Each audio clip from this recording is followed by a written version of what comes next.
কর আদায়ে রাঙামাটি পৌরসভার আয়োজনে শুরু হয়েছে ৫ দিনের পৌর কর মেলা। চলবে আগামী ৮ মে পর্যন্ত। এই নিয়ে বিস্তারিত জানাতে যুক্ত হচ্ছেন সহকর্মী জিয়াউর রহমান জুয়েল। জুয়েল, জানাবেন যে করদাতাদের উপস্থিতি কেমন দেখছেন এবং মেলার বিষয়ে করদাতারা কি বলছেন? সাকিব, একটু বলে রাখি যে রাঙামাটি যে পৌরসভা সেটিও আসলে যাত্রা শুরু হয়েছিল টাউন কমিটির মাধ্যমে, যেটা ১৯৬৭ সালে সর্বশেষ ১৯৯৮ সালে মূলত এটি প্রথম শ্রেণীর মর্যাদা লাভ করেছে এবং তার কার্যক্রম সুষ্ঠুভাবে পরিচালনা করছে।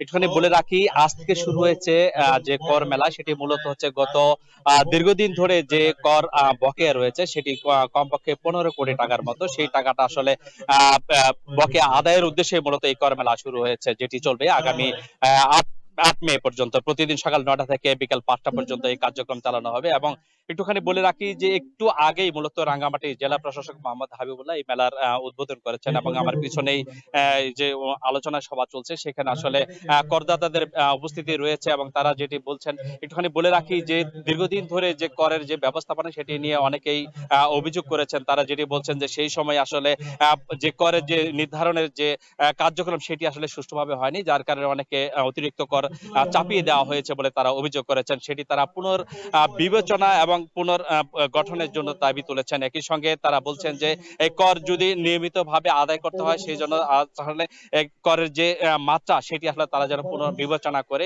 নির্ধারণ করেন। এখনই এই আলোচনা সভা শেষে আসলে মূলত নতুন করে যে টার্গেট দেওয়া হচ্ছে সেটি হচ্ছে যে ১৫ কোটি টাকা যে বকেয়া, এর মধ্যে মূলত চলতি বছর নাগাদ প্রায় ৮ কোটি টাকার মতো এবং একই সঙ্গে আগের যে বকেয়া সেটি ৭ কোটি টাকার মতো। তবে কর্তৃপক্ষ এখন পর্যন্ত টার্গেট করেছেন এই কর মেলার মধ্য দিয়ে ৩ কোটি টাকা তারা আদায় করবেন। বাকিগুলো ধীরে ধীরে হয়তো পরিশোধের মাত্রা কমে আসবে। একটুখানি বলে রাখি, রাঙ্গামাটি যে পৌর এলাকা সেটি আসলে ৬৫ বর্গ কিলোমিটার আয়তনের এই এলাকাটি নিয়েই মূলত রাঙ্গামাটি পৌরসভা, যেখানে প্রায় লক্ষাধিক মানুষের বসবাস রয়েছে। মূলত এই কর নির্ধারণ করা হয়েছে ব্যক্তিগত যে আবাসিক ভবন রয়েছে, ব্যবসা প্রতিষ্ঠান রয়েছে এবং প্রাতিষ্ঠানিক, এই ৩টি ক্যাটাগরিতে মূলত এই করগুলো। এবং অনেকেই দীর্ঘদিন ধরে নানা কারণে পরিশোধ করেনি, অনেকে অভিযোগ করেছেন তাদের কর বেশি চাপিয়ে দেওয়া হয়েছে। সব মিলিয়ে এই পরিস্থিতিতে এই কর বকেয়া পড়েছে ১৫ কোটি টাকা, যা আদায় করতে মূলত আজকের এই কর মেলা শুরু হয়েছে। রাঙ্গামাটি কর মেলা থেকে এই ছিল আমার কাছে সবশেষ। সাকিব।